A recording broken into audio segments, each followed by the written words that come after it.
नमस्कार साथियों, 18वीं लोकसभा के गठन के साथ ही राहुल गांधी के रूप में 10 वर्षों बाद देश की लोकसभा को नेता प्रतिपक्ष मिला है।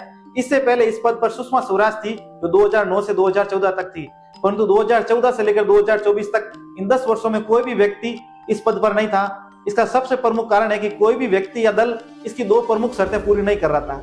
पहली शर्त है कि वह व्यक्ति लोकसभा का सदस्य होना चाहिए। दूसरी शर्त है कि वह सबसे प्रमुख विपक्षी दल का नेता होना चाहिए जिसके पास न्यूनतम 10% सीटें हो।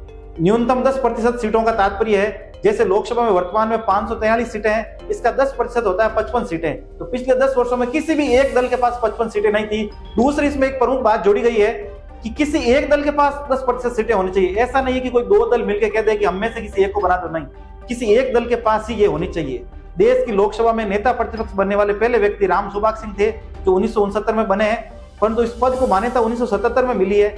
ये पद संसदीय विधि में निहित है। इसका आशय यह है, इसको संसद में पारित कानून द्वारा बनाया गया, इसी कारण इसे कानूनी पद कहा गया, संवैधानिक पद नहीं है। 1977 के बाद यह पद 4 बार रिक्त रहा था, 1980, 1990, 2014 और 2019। इसके अलावा इस पद पर कोई न कोई व्यक्ति हमेशा आसीन रहा है। अब अपन बात करेंगे इस पद को धारण करने वाले व्यक्ति को क्या सुविधाएं मिलती है। तो इसको सबसे प्रमुख सुविधाएं मिलती है वो है कि केंद्रीय कैबिनेट मंत्री का इसको दर्जा मिलता है। तो वो तमाम सुविधाएं मिलती है जो एक केंद्रीय कैबिनेट मंत्री को मिलती है। इसके अलावा बड़ा सरकारी बंगला मिलता है, सपोर्टिंग स्टाफ मिलता है, 3,30,000 के लगभग मासिक वेतन मिलता है, हाई लेवल सिक्योरिटी मिलती है। अब अपन बात करेंगे कि नेता प्रतिपक्ष के पास क्या शक्तियां होती है।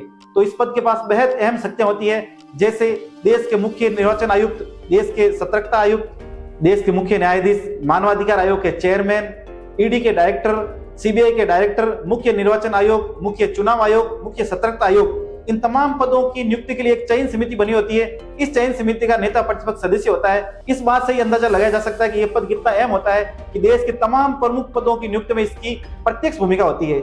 इसके अलावा यह संसदीय समितियां जैसे प्राक्कलन समिति, इनका भी सदस्य होता है। इसके अलावा संसद में जो खर्च होता है उसकी जांच के लिए लोक लेखा समिति बनी हुई है, उसका यह अध्यक्ष होता है। इस प्रकार इस पद की भूमिका और शक्तियां बहुत ही अहम होती है। 10 वर्षों बाद नेता प्रतिपक्ष मिला है। अपन अब आशा कर सकते हैं कि नागरिकों की आकांक्षाएं और उनकी आशाएं पूरी होगी।